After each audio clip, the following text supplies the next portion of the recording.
Welcome to Karen Speaking Beautiful. Help me to grow this content by subscribing my channel. Here is story of the day. The sun hung low in the late afternoon sky, casting long golden streaks across the suburban streets. A slight breeze rustled the trees lining the road, but the air inside the luxury white Mercedes-Benz was still and thick with entitlement. The hum of an expensive engine idled at a stop sign, but the driver had no intention of stopping for long. The car rolled forward without hesitation, its driver barely glancing at the intersection before speeding ahead. From the opposite corner, a black and white patrol car lurked, its engine silent, its driver watching. Deputy Mark Caldwell, a seasoned officer with sharp instincts and a reservoir of patience, sighed as he flicked on his lights. Another day, another driver who thought the rules didn't apply. The siren let out a sharp chirp as he pulled out, accelerating behind the Mercedes. Inside the luxury vehicle, Karen Whitmore barely acknowledged the flashing lights in her rearview mirror.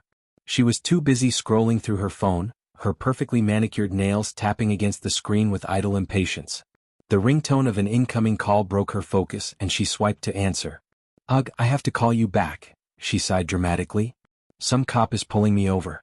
Seriously, don't they have anything better to do?" With an exaggerated huff, she flicked on her turn signal, entirely for show, and guided the car to the curb with the grace of someone who believed they were doing the officer a favor. She adjusted her oversized sunglasses, checked her reflection in the mirror, and smirked. The firm knock on her tinted window barely earned a reaction. She let a few extra seconds drag out before pressing the button to lower the glass, just enough to let her voice seep through. "Is there a problem, officer?" Her tone dripped with condescension, her eyes still trained on her phone. Deputy Mark remained unfazed, his expression unreadable behind his aviators. "Good afternoon, ma'am. License and registration, please." Karen let out a laugh, short and sharp, as though he had just asked her to fetch him coffee. "Oh, come on," she scoffed. "Do you know who I am?" Mark tilted his head slightly. He had heard that line more times than he could count. "Yes, ma'am. You're the driver who ran a stop sign back there." Karen let out an exaggerated sigh, tossing her phone into the passenger seat. "That's ridiculous. I always stop at stop signs. I was barely moving." "You didn't stop." Mark's voice remained calm, unwavering. He had no interest in debating traffic laws with a woman who clearly had never been told no in her life. Karen waved a dismissive hand as if brushing away an irritating fly. "This is such a waste of time. I have places to be." "Do you really think I'm some kind of criminal?" Mark didn't bite. "License and registration, ma'am." Karen's lips pressed into a thin line. Her fingers tapped impatiently on the leather steering wheel. "Listen," she said, leaning in slightly, lowering her voice as though speaking to a misbehaving child. "I donate a lot of money to this city. I probably pay your salary. So maybe we just let this go, Mark exhaled slowly. "That's not how this works." Karen leaned back, her mouth twisting into a smirk. "I bet you just love this, don't you? Pulling over decent people just to feel important." Mark remained silent, his posture relaxed but unyielding. He'd dealt with all kinds, drunks, thieves, liars, but entitlement, pure and undiluted, always had a special kind of stench. Karen rolled her eyes. "Fine. Whatever. Let me grab my wallet." She reached toward the passenger seat, her movements deliberately sluggish. Then, as if a thought had just struck her, she snatched up her phone instead. With a tap, she angled the screen toward him, already recording. "Say hello to my followers," she cooed, her tone sugary sweet but laced with venom. "Live from the front lines of police harassment. Look at this officer, everyone.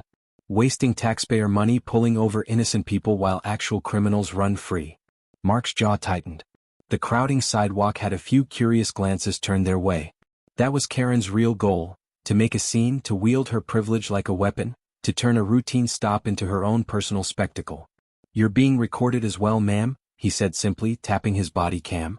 Karen's expression faltered for half a second before she quickly recovered, scoffing. "Oh please. Like that matters. My followers will eat this up. I hope you're ready to go viral, Officer Nobody." Mark remained still.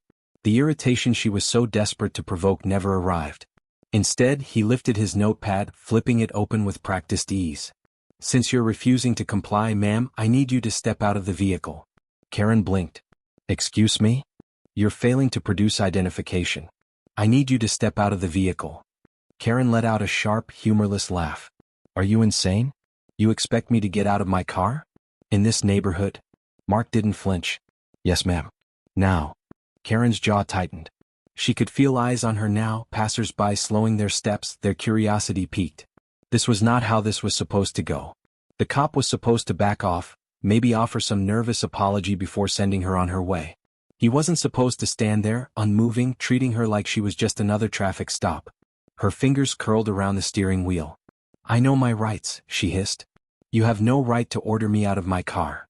Mark let a beat of silence stretch between them before speaking. Ma'am, I am legally ordering you to exit the vehicle. If you refuse, I will have to escalate this stop accordingly. Karen's nostrils flared. She gritted her teeth, her foot twitching on the gas pedal. Mark saw it, the impulsive thought flashing across her face, the calculation, the split-second decision. He took a step back just as the engine revved. Ma'am, do not. Karen stomped the gas pedal. The car lunged forward. For a single second, she felt the thrill of defiance, the rush of knowing she had outplayed him. She could already picture the headlines, the sympathetic interviews, the way people would rally around her against the power-hungry cop. Then the spike strip deployed. The pop of tires exploding against the pavement was deafening. The car swerved violently as the front wheels lost air, jerking to an awkward halt just a few feet ahead. Karen screamed, slamming her hands against the steering wheel. Mark approached slowly, radioing for backup. Ma'am, he said, voice calm but firm, step out of the vehicle. Now. The street had gone completely still. Phones were out, cameras rolling. The moment was no longer hers to control. Karen turned.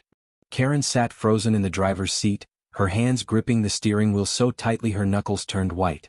The adrenaline surge that had pushed her to slam on the gas was quickly evaporating, replaced by a sinking dread.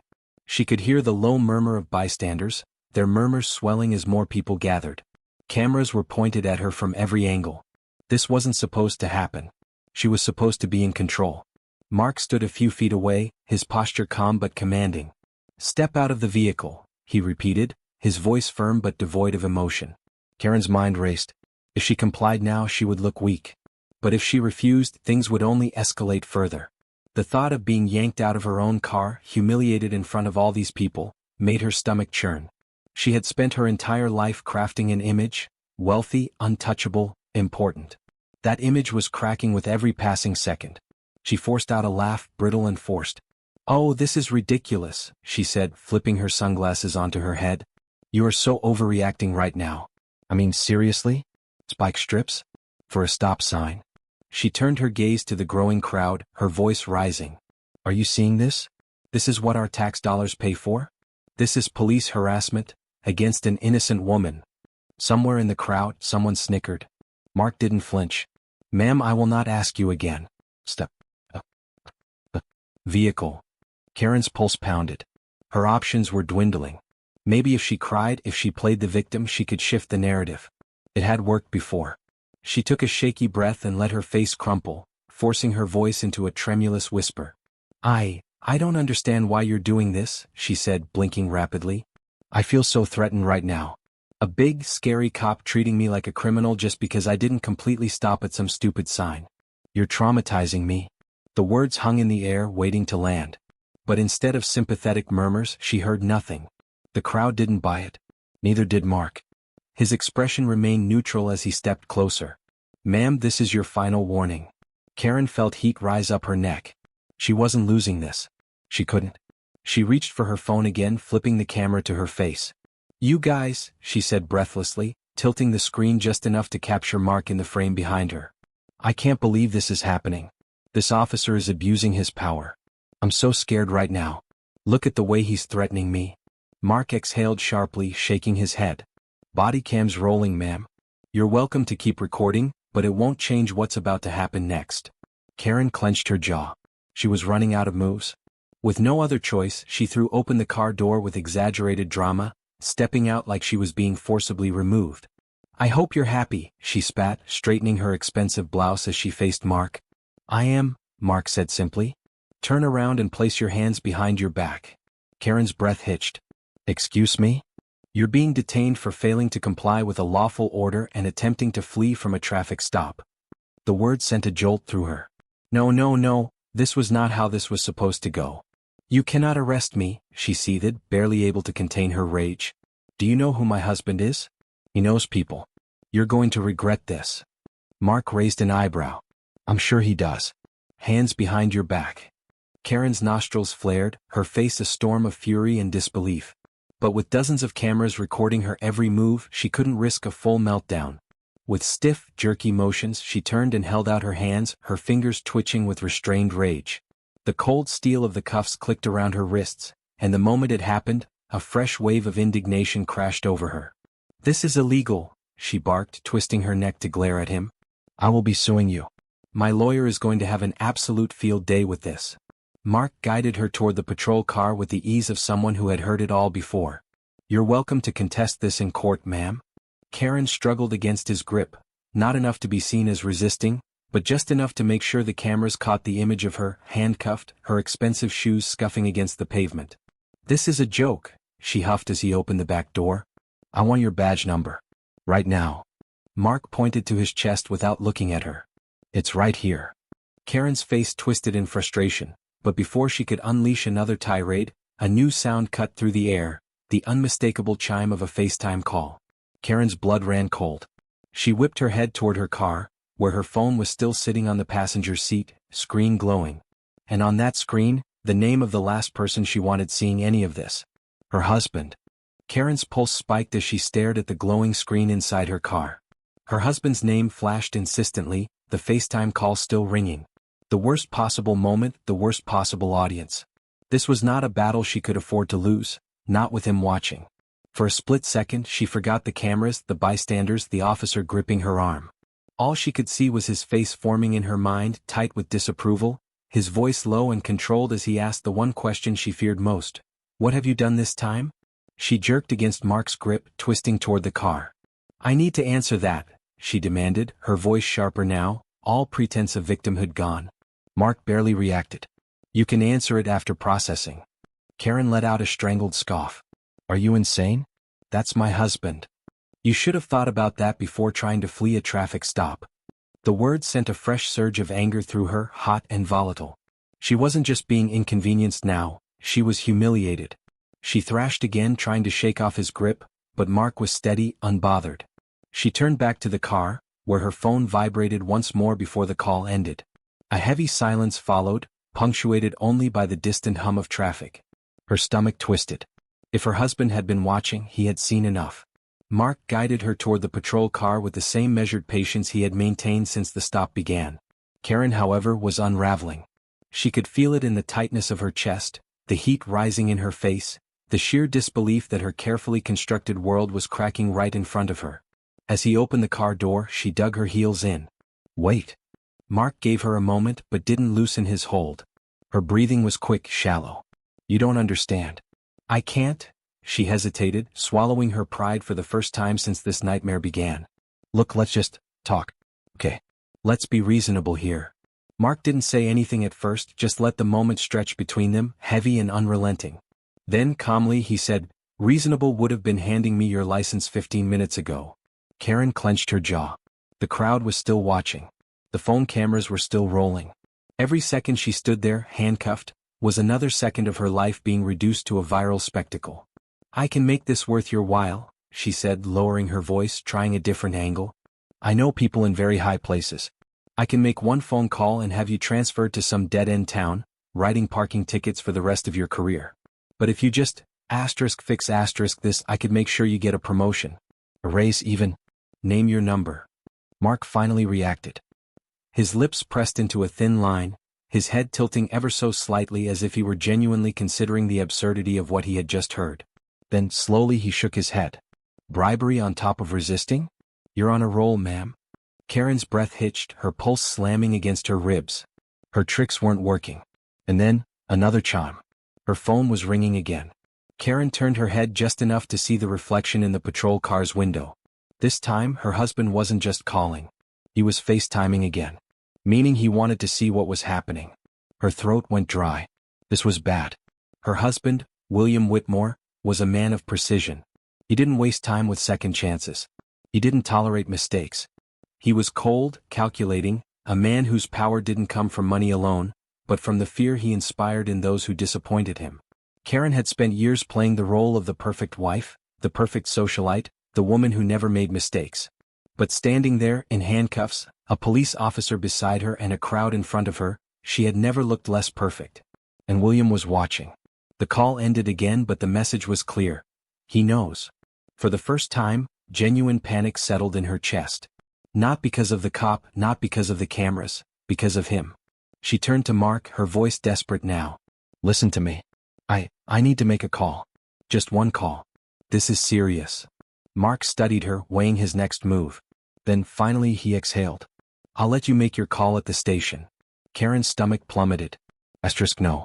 No. She had to get ahead of this before it spiraled even further. If William got involved before she could spin the story, before she could control the narrative, she would lose everything. The thought of him handling this himself, of him cleaning up her mess, was almost worse than the arrest itself. No, you don't get it, she snapped, all pretense gone. You have no idea who you're messing with. Mark didn't respond. He simply guided her into the back of the patrol car, the door closing with a dull, final thud. And as Karen sat there, wrists bound, breath coming in shallow bursts, she realized something else. For the first time in her life, she wasn't in control. The ride to the station was suffocating. Karen's wrists ached from the cuffs, her nails digging into her palms as she clenched her fists. The silence inside the patrol car was deafening, only punctuated by the occasional crackle of the radio and the steady hum of the tires against the pavement. She tried to slow her breathing, but the weight of what had just happened crushed down on her like an avalanche. Her mind raced through every possible way to spin this disaster. Maybe she could still make it go away. Maybe William would fix it before it ever reached the public. But then she remembered the look in Mark's eyes, the quiet, unshakable resolve. He wasn't like the other officers she had sweet-talked or intimidated in the past. He was the kind of cop who wouldn't bend, who wouldn't care about who she was or who she knew. That meant she was alone in this. The station came into view too quickly. The moment Mark pulled into the lot and cut the engine, her breath hitched. She wasn't meant for this world. The cold walls, the fluorescent lights, the lingering scent of antiseptic and stale sweat. She belonged in private lounges, five-star restaurants, designer boutiques. Not here. The back door opened and Mark helped her out, his grip firm but not rough. She forced herself to stand tall, even as she felt the judgmental stares of officers and civilians alike burning into her. She was Karen Whitmore. She would not be reduced to some common criminal. Inside, she was led to a desk where a tired-looking officer began the booking process. Name? Karen didn't respond. Mark sighed. Karen Whitmore. The officer typed it in. Charges? Failure to comply with a lawful order, resisting arrest, attempted bribery. Karen snapped her head toward him. That was not. And reckless endangerment, considering she attempted to flee in a vehicle. Her stomach twisted. That charge alone could make things very complicated. As they took her fingerprints, a door swung open at the far end of the room. A tall figure entered, his polished shoes clicking sharply against the tile floor. The air seemed to shift, conversations dying down as he approached. Karen didn't need to turn around to know who it was. William. She inhaled sharply and forced herself to remain composed, but her heart was slamming against her ribs. His presence was as commanding as ever, tailored charcoal suit, a crisp white shirt, an expensive watch peeking out from beneath his sleeve. He didn't look at her immediately.